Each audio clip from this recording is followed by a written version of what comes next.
Sud Radio Découverte Tourisme, Stéphane Zeremeta. Bonjour Stéphane Zeremeta. Bonjour Jean-Marie. Aujourd'hui, vous nous emmenez en Catalogne. Absolument, nous partons à Lleida, on est en Catalogne donc c'est vraiment la province assez haute, on est au nord-ouest de la région. On va y aller quoi en AVE, le train grande vitesse espagnol depuis Barcelone, ça prendra à peu près une petite heure.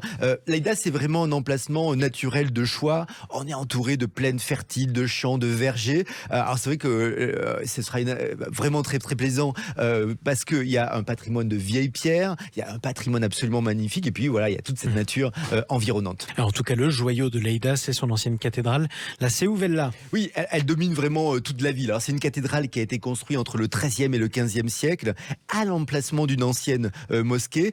On va admirer vraiment à l'intérieur, il y a 3 nefs, il y a aussi un cloître gothique, des chapiteaux sculptés. Alors, ce qui est assez intéressant, c'est qu'il y a des influences islamiques dans toutes les sculptures. Et donc, c'est vrai que ce mélange, absolument, c'est vraiment superbe.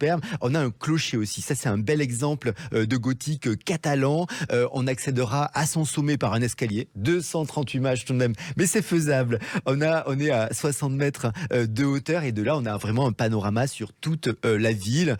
Voilà, jusqu'à la plaine, jusqu'à la rivière Sègre. C'est vraiment assez impressionnant. Alors, c'est aussi une destination nature. Oui, et c'est vrai que pour découvrir les paysages environnants, on a l'Horta de Lleida. Ça, c'est une ceinture verte. C'est 5 km, donc c'est largement faisable.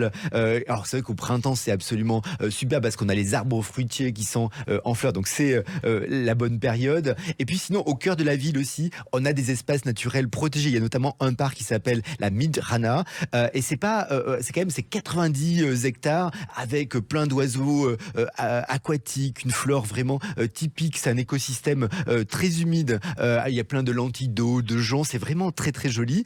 Et puis à partir du parc, on pourra emprunter le Camí del Riu. Ça, c'est un parcours de 17 km. Donc, ça va être en vélo, papier, sinon on va prendre du temps. On est le long de la rivière et on va vraiment longer toute la ville. C'est vraiment les plus beaux édifices sont tout autour. C'est superbe. Bon, allez, parlons des choses sérieuses. Qu'est-ce qu'on mange ? Bon, on mange bien. On est en Catalogne, donc on mange toujours très très bien. Et c'est vrai que la ville compte pas mal de très très bonnes tables. En fait, on a les produits du terroir qui sont mis à l'honneur. Alors, quelque chose qui est une spécialité locale. Moi, ça me plaît, mais je suis pas sûr que vous aimez les cargols, les fameux escargots. Pourquoi j'aimerais pas ça ? Moi je connais plein de gens qui les escargots c'est difficile. Ils sont jamais allés en Bourgogne. Dans le sud de la France on en fait très très bon. Et c'est qu'en fait on a tous les ans à la fin du mois de mai la Plec del Caragol. Ça c'est en fait dans les parcs Camp Elysis. Il y a quand même plus de 300 000 visiteurs qui viennent déguster ces escargots cuits à la lona, c'est-à-dire grillés en fait dans des grands récipients en aluminium. Bon, c'est une ambiance, c'est vraiment une fête catalane à découvrir. Le terroir comme on l'aime. D'autres dates à retenir au mois de mai pour Lleida. Oui, il y a toute une actualité toute l'année. Alors là, sur le mois de mai, le 11 mai, on a la Festa Major. Là, c'est vraiment Sainte Anastasie, le saint patron de la ville qui est fêté. Alors, bien sûr, pour l'occasion, on est plongé dans la culture catalane, défilés de géants, des batailles de fleurs, aussi des correfocs. Ça, c'est vraiment une manifestation typiquement catalane. Donc, ce sont des danseurs, des feux de Bengale. C'est vraiment très, très animé. C'est vraiment très sympathique. À la même période, mais un tout petit peu avant, du 29 avril au 1er mai, il y a les Feria des Titelles. Là, c'est vraiment des spectacles de marionnettes qui ont lieu dans toute la ville. C'est assez étonnant. Et quelques jours plus tôt, alors cette année, ce sera le 18-20 mai, on a la Festa des Moros et Christiane. Alors c'est en fait, ça met en scène l'affrontement entre chrétiens et musulmans pour la conquête de Lleida.